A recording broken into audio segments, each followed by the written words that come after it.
I think it's a great game.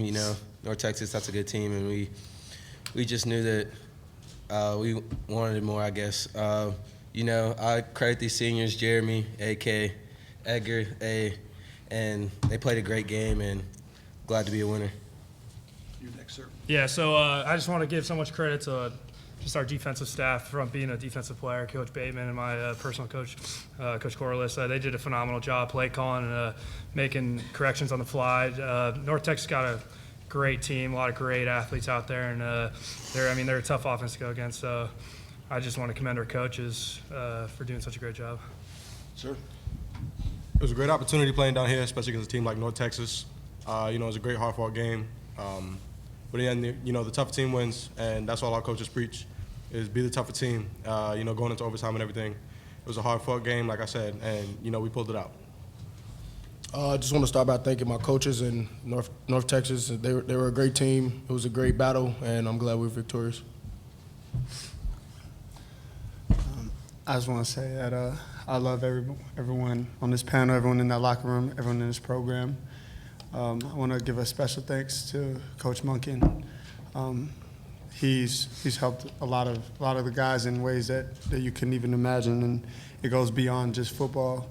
And I think that's special, and that's why this program's headed in the right direction. I'd just like to say that I'm very proud of our coaches. I'm thankful for the opportunity that we had to play North Texas. They're a great team.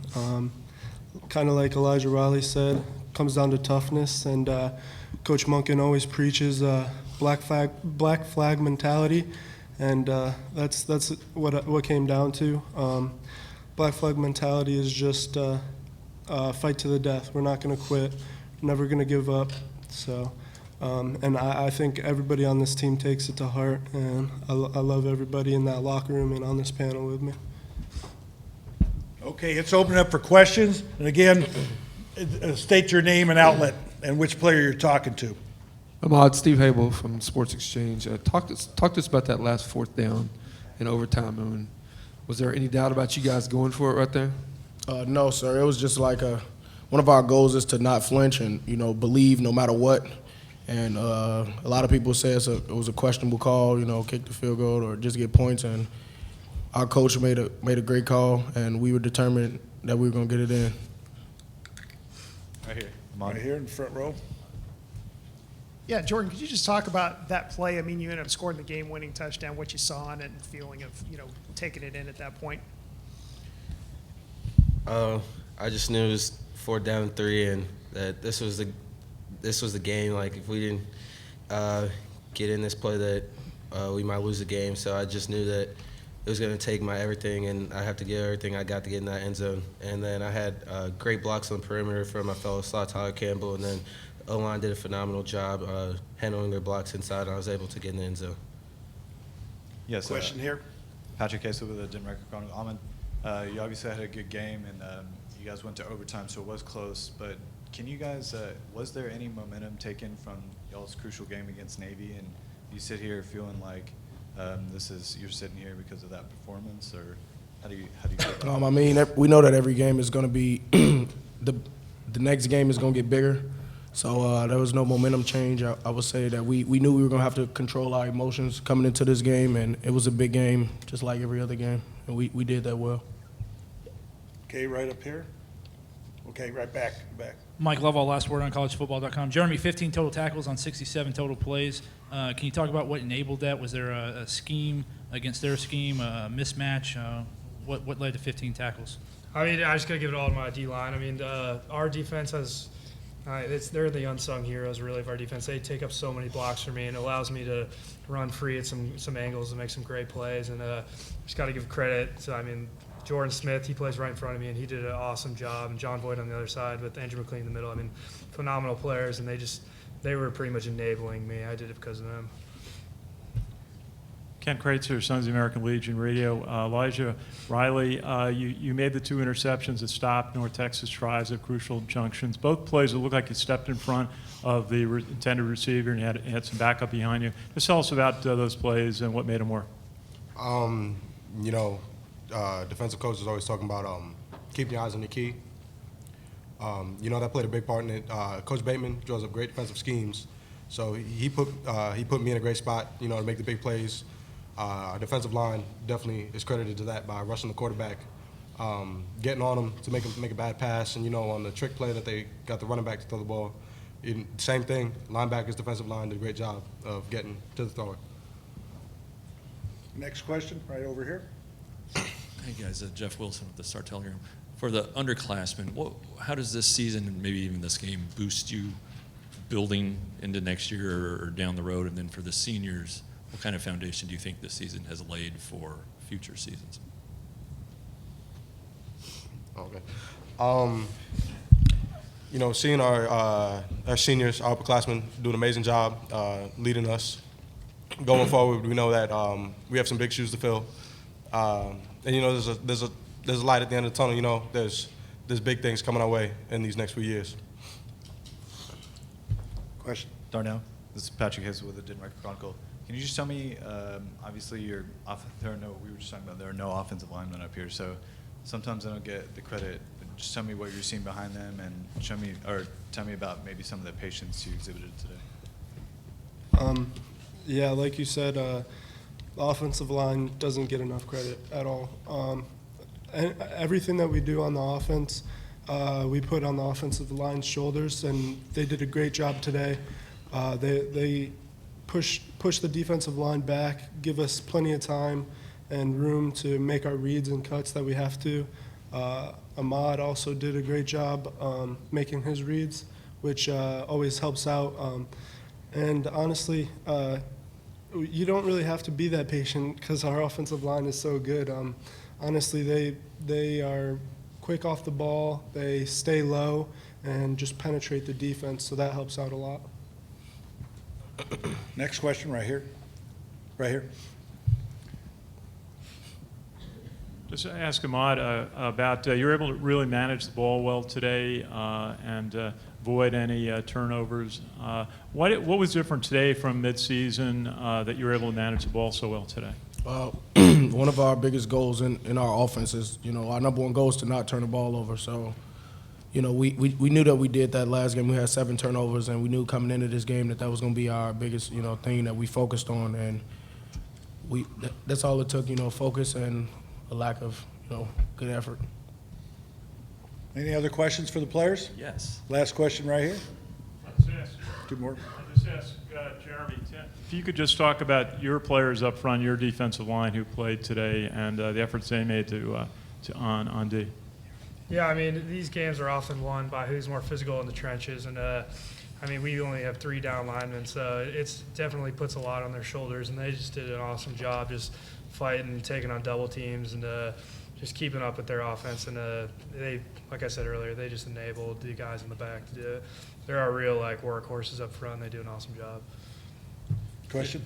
Jeremy, to my earlier question about what the seniors think they might have done for this program this season, how do you feel about that? Yeah, it's just, it's good to know for them. I've never had an off season where we've been a winning team for, so it's these guys' job to really take that to heart and not slack off or not do anything different than we've done this year. The bar needs to be raised even higher for this season, and that's what makes these programs just be great. Well, we were just so pleased to be here and so thankful. Thanks to Brant and Scott and everybody at the Heart of Dallas Bowl. This is just an incredible experience for our guys. It's first class. Our guys felt like royalty to be able to do the things that they did and eat the way they did, and they just felt very, very special to be a part of this, and we're very grateful. The city of Dallas, just incredible the way they embrace this game and these 2 teams. And I first want to give credit to North Texas and Coach Luttrell. They did a unbelievable job in today's game of having their team prepared. They played very physical. They played very hard. They battled the whole way, and we had a lead there early in the game, and their kids didn't let up. They kept fighting, got themselves back in the ball game, and turned it into just a whale of a football game. It was a lot of fun, and it wasn't pretty at times. We did a lot of things that wasn't pleased with. We gave up some big plays, and we had some miscues in the kicking game, which is agonizing to watch. Had some fourth downs we didn't make, and gave them some opportunities with a shorter field. But in the end, I'm just proud of our kids and the way they found a way to win and fought and battled, and all the things they talked about up here. There's a brotherhood among these guys, not just the six sitting up here, but our entire team. They do love each other, and that's where it starts. That's where the success starts in our program. Is right there, is love and the relationships that they have and our coaches have built with our players, and the sense of responsibility we feel to each other to give our very best. And I thought our guys laid it on the line and gave their very best. And what was fun was to see North Texas do the same thing. I think both teams were doing that, and it was a very hard-fought game, exciting game, and fun to be a part of. So leave it at that. Coach, talk a little bit about rushing game. 480 yards, that's the best in the Bulls this season. So a pretty impressive rushing, especially 294 yards in the first half. We didn't throw it much, and we don't often throw it much. Usually when we're doing that, that's not very good for us. So we were able to run the ball successfully most of the time. And as I said, we had some fourth downs. We had a 4th and 5 and a 4th and 4, and we had hit some long runs pitching the ball and got the fullback going. And I thought Darnell ran really, really hard. But just in those particular spots weren't able to convert. But being able to run the ball and control the clock and keep it away from North Texas, I think, was key. And that when you run for that many yards, you're doing some good things. And I think that reflects on the time of possession. Our offensive line just has done a great job. And Brent and Bob, the two O-line coaches, do a really good job coaching those guys hard and coaching them to be tough. And I think there's a lot of times we're not bigger than the other team. They had some guys inside. We weren't bigger than their guys. But as Darnell said, they play with good pad level. They play low, and they keep grinding. And so it was a good effort by our guys. Made the difference. Talk about Bradshaw, the most valuable player. He's had a really good season. What I'm so impressed with Ahmad is how poised he is. He doesn't seem to get rattled when things go wrong or he makes a mistake. There's times where Mitch is getting after him, or I'm getting after him, or he knows a play has to be made, and maybe there was a play just prior that he had missed a read or maybe didn't get us in the right check, but it doesn't faze him. It's a great quality to have as a quarterback because he just keeps playing the game and makes good decisions, and he's just done a terrific job for us, especially here toward the end of the season. Okay, question over here, sir. Coach Patrick Casey from the Denver Chronicle. Can you kind of encapsulate your win over Navy, this win, and your first winning season since 2010? Well, they're two entirely different games. The Army-Navy game is a rivalry like no other, and there's so much emotion in that game, and it was a game that we desperately wanted to win. We hadn't won in that rivalry in the last 14 tries. So just a great victory for our guys. It was very much like today. Got a lead and relinquished the lead, or today we let them tie it up, but kind of had our backs to the wall and found a way and got the points we needed to win the game over them. And then today, coming into this game, I think, as I said, eerily similar with the way things kind of went at the beginning of the game and how we had to finish. But I think our guys here, just the motivation was different. The Army-Navy game's an entirely different deal. But for today, to have an opportunity to win 8 games, which a team at Army hasn't done since 1996, and to finish with a win over a team that we had lost to earlier this year, I think was something our guys really were determined to do. And they had as good a chance to win it as we did. They played a great football game, North Texas. But I was proud of our guys for finding a way, proud of them for scoring that last touchdown in overtime and getting that stop in overtime and being able to see them celebrate a bowl victory and be a champion. And the trophy says 2016 Heart of Dallas Bowl champions. So it's fun for those guys to celebrate that and feel the thrill of a championship. Okay, let's go here. Coach, could you talk a little bit about the decision to go for it on 4th down in overtime and the momentum that it seemed to give you heading into the overtime, the second part of overtime when North Texas had the ball? You talking about the touchdown in overtime? Yeah, when Ashbury scored, you go up. That's When you get the ball first, that's always a little hairy situation. If you can score a touchdown, it puts a lot of pressure on the other team to feel like they have to score a touchdown. It probably makes them call plays and go about that series of downs a lot differently. And if you saw us kick all year long, you'd realize, and well, you saw it today. We rolled the first one back, and after that, I just said, hey, if I'd say to kick the extra point, somebody come take my headset from me. We were going to go for 2 every time after that. It's frustrating to see that happen. We've missed kicks. We've rolled kicks back. We've snapped it over the punter's head. We snapped it, on the ground. And we finally did go for another PAT, and we about tried to take Ahmad's ear hole off. Handcuffed him, and so it was a bad angle. So up there on the right hash, you got a right-footed kicker, right hash, very short field. It's the most difficult kick for a right-footed kicker. And I asked Jay Bateman, our defensive coordinator, what he thought. And I had Brent on the phones, our offensive coordinator, and we both, all 3 of us in agreement. Let's give it a whirl here. Let's see if we can score. And it was a great call by Brent.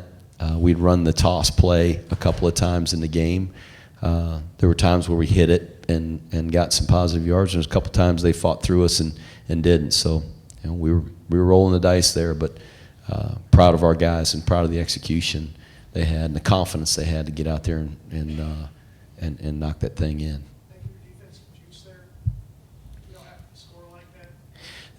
Like I said, that when you go up 7 and the other team has to score a touchdown to win the game, that puts some pressure on the other team, and it gives some breathing room to your defense to feel like, all we got to do is keep them out of the end zone. We don't have to force a fumble or sack them to get them out of field position to kick the field goal. It gives them some breathing room and I think allows them to kind of turn it loose. Question here. And Coach Ken Kreitzer, Sons of the American Legion Radio. Your defense has been a strength all year. The first half they struggled at the end of in the last couple of minutes, but Elijah made the 2 big plays in the second half, and the defense showed tremendous poise in the last couple of drives. What was the strength of the defense and the leadership on the team on defense? I thought the whole team showed poise and just the determination to win, the turn of events there where we had the 4th down play, we didn't make it, and they went down and scored. They punted the ball. We dropped the punt. They score 1 play later. We go from being up 10 points to having a 3-point lead, and if we convert that 4th down, we go in and score. We're up 17. It'd be a whole different ball game, but the defense I think they just kept playing, and though they hit some big plays against us, they hit some, the screen pass there at the end of the first half, and after they had gotten the 15-yard penalty, they hit some good run plays. We didn't a bunch of times cover them very well. They're just catching a lot of hook plays, hook passes, and little dig routes, slant routes in front of us, and then we were missing tackles, but they just kept battling, and I have a lot of confidence in our defense, and I think they've had enough success this year that they feel confident. They're not out there biting their nails and worried about what's coming next. I think they just get out there and play, and that last drive in overtime, they just knuckled down and found a way. Really proud of those guys. Question? Coach, along what I was asking the players, where do you think the status of your program is based off of this season? A lot of underclassmen building into next year. Not that you have to look 10 months down the road. We're a work in progress, and I hope we always will be. I hope we'll always be improving. But I'm proud of our guys, and especially the way we finished the season. To get 8 wins, it's an accomplishment for our program, certainly. But there's a lot of things along the way that I feel like we can do better. And there were times during the seasons, both in victories and in losses, that we could have played better and execute better. And I can do a better job as a coach, and I've got to. It's my responsibility to give these guys the best chance to win and put them in position to play and to make plays, and hopefully we'll do that better. I am encouraged because there's a lot of young guys in that locker room and that played on that field today. So, a lot of those guys that played this afternoon are going to be back again next year, and hopefully they'll improve. The game experience, the veteran experience that we'll have will benefit us, and I hope we'll be a better football team next year. Time will tell. Another question? Coach, just my last thought. You won 3 straight games at the start of the season, 3 straight games to end the season. Is that satisfying? Oh, I don't know if you'll ever get me to say I'm satisfied. My wife tells me perfection is overrated, but she lives by that because I'm not perfect. She still married me, thank goodness, and she's a great wife. But I'm always striving for our team to play the very best that they can and to play perfect. And so satisfied's not a very good word for me, but proud of what they accomplished, and for us, as you said, to start out with 3 straight wins and to finish like we did makes me even more proud. To the way we finish, I think, is the most important thing. We talk about that all the time. And we have this saying in our program, 4th quarter warriors, to try to finish everything we do better than we started, and to beat the opponent and win the 4th quarter and win at the end, and having a season like this where we won. And I appreciate you bringing that up because I really didn't think about that. But I'm proud of these guys for the way they finished the season. Ken? Coach, I just think back to that 115-degree practice in August and how much the team has overcome. You had a tragedy this year, and the team peaked at the end of the season these last couple of games. What did it take to keep the team on target and to have these accomplishments? I didn't have to keep them on target. They did that. Our players have created a culture in our program where they believe they're supposed to win. They're confident that they're good enough to win. And, they're not I'm glad they may not see the reality. We weren't bigger or collectively faster than the team we played this afternoon. And it's not like that very often for us. But the mental toughness and playing great fundamentals, listen to our coaches and playing our assignments and playing together and playing with great effort, those are the things that our guys can do. And I think they do those things well. And they believe in those things. And that's created a culture in our locker room and within our program that we don't have to have the best players. We got to have the best team. And so our guys try to be the best team that they can be. And I think we've done that from day one. Back early August and right on through the death of Brandon Jackson, our beloved teammate, and on to the backstretch of this season and finding a way to win that Navy game and be bowl eligible, and then to come here and win this bowl game, says a lot for the character of our team. And it's because there's a bunch of gutsy, tough guys in that locker room, and we're all part of that brotherhood. We're all part of that team. But it wouldn't happen if I just kept talking about it and I just kept saying it and I was the only one that believed it. it happens because those guys in the locker room buy into that, and they create it, and then I can sit back and just let it become what it is.